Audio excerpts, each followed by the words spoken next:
আমি একটা গান বলবো, একটা কবিতার গান, ঠিক আছে? ঠিক আছে, শুরু করে।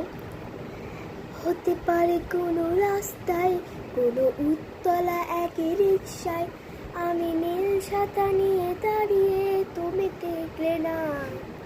তোমার রোদে পুরনো চেহারা, তুমি বুঝিলে না আমার ইশারা। মন বলে যদি থামতে, তুমি থামলে না। তোমার জড়িয়ে হাসি হেসে যদি ডাকতে ভালোবেসে, মন বলে যদি থামতে, তুমি থামলে না। তোমার জড়িয়ে হাসি হেসে যদি ডাকতে ভালোবেসে, মন বলে যদি থামতে, তুমি থামলে না। এতটুকুই পারি। আর আপনাদেরকে একটা জিনিস দেখাবো। সো আমি মাত্র আমার বানানো শেষ হয়েছে। সেই আয়নাটা খুব কিউটি, মাত্র বানাইছি। আর জানি খুব খারাপ হয়েছে, বাট কি করার আছে।